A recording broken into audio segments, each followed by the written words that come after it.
बिहार का काराकाट संसदीय सीट लगातार चर्चाओं में है। अभी नॉमिनेशन रद्द होने के कारण घमासान मचा है।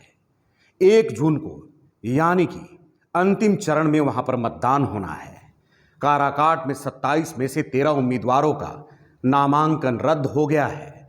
नॉमिनेशन रद्द होने से नाराज अभ्यर्थियों ने साजिश के तहत नामांकन रद्द किए जाने का आरोप लगाया है। इस मामले को लेकर निर्वाचन आयोग से भी शिकायत की गई है। एनडीए समर्थित राष्ट्रीय लोक मोर्चा के प्रत्याशी व पूर्व केंद्रीय राज्य मंत्री उपेंद्र कुशवाहा का नाम स्वीकृत हो गया है, लेकिन यह आरोप लग रहा है कि उपेंद्र कुशवाहा के नामांकन पत्र में भी कई त्रुटि है। बावजूद उनके नामांकन पत्र को स्वीकार कर लिया गया है। यहां जो हो रहा है साजिश के तहत हो रहा है।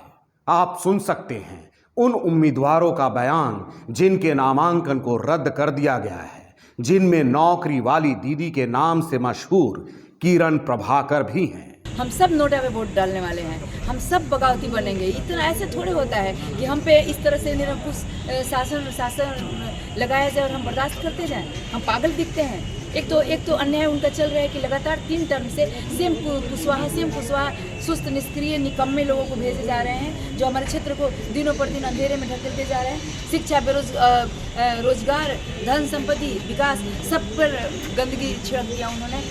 एक आदमी कुछ करने आया है तो उनको आग लग गई। ये अधिकारी बिके हुए लगते हैं मुझे। तो नौकरी वाली दीदी है, चाहे जो भी निर्दलीय उम्मीदवार है, उनको हटाओ तो उनको बोलना चाहिए था कि नहीं, ये गलत हो रहा है। मैं प्रिंस कुमार सिंह, प्रदेश अध्यक्ष कार्यकारिणी युवा प्रकोष्ठ, राष्ट्रवादी जनलोक पार्टी सत्य। अब तो मैं अपने आप को प्रत्याशी तो नहीं कर सकता हूं, क्योंकि मेरा नामांकन रद्द हो चुका है व्हाइटनर के कारण से। तो मैं यह पूछना चाहता हूं कि व्हाइटनर क्यों बनाया गया है, इसका काम क्या है? क्या व्हाइटनर युवाओं को नशे के लिए बनाया गया है या किसी पेपर पर यूज करने के लिए बनाया गया है? यह पूरे चुनाव आयोग से मेरा सवाल है कि क्या इस पर चुनाव आयोग अपना क्या टिप्पणी देती है? क्योंकि व्हाइटनर हम लोग यही जानते हैं कि व्हाइटनर से अगर कहीं भी गलती हो जाती है पेपर में तो उसको सुधारकर दोबारा लिख दिया जाता है। अगर व्हाइटनर से आप पेपर बनाते हैं तो पेपर रद्द हो जाता है। 6 क में कुछ त्रुटियां पाई गई थी, लेकिन हमारा जिस तरह का त्रुटि था तो ऐसा कई फॉर्म में और बहुत तरह की त्रुटि है, लेकिन उनका जो है कि पास कर दिया गया, स्वीकृत कर दिया गया। लेकिन हम लोग कमजोर वर्ग से आते थे, किसान के बेटे हैं, इसलिए हम लोग का जो है कि रद्द कर दिया गया। सूत्रों की माने तो भोजपुरी सिनेमा के पावर स्टार पवन सिंह का नामांकन पत्र स्वीकार तो हो गया है, बावजूद उन्होंने उपेंद्र कुशवाहा के नाम निर्देशन पत्र में त्रुटियों को लेकर निर्वाचन आयोग से शिकायत की। वहीं तमाम आरोपों पर उपेंद्र कुशवाहा ने अपना पक्ष रखा है, जिसको आप सुन सकते हैं। नामांकन सिलेक्ट होना, रद्द होना, उसका एक निश्चित समय सीमा होता है। समय सीमा समाप्त है। जिनका भी सेलेक्ट होना था सेलेक्ट हो गया, जिनका भी रद्द होना था रद्द हो गया।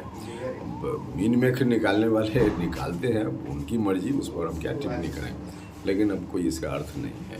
अब इस पूरे मामले पर स्थानीय अधिवक्ता की क्या राय है, यह भी जरा सुनिए। The rule of rejection of nomination paper is when nomination paper is filed before the RO, then in affidavit which is given on form 26, and if any there is substantial error, then same is informed to the candidate and time is given for the rectification prior till starting the scrutiny of the nomination paper, and if same is being removed, then same is considered by the RO.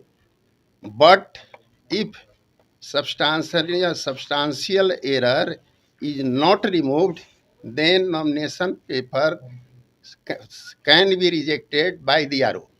This is the law. उसी गलती के कारण दूसरी उम्मीदवार का नामांकन स्वीकृत कर दिया, तो इस बारे में क्या प्रोविजन है? If any candidate is aggrieved by the RO, then he go before the court by the mode of election petition. This is the several law.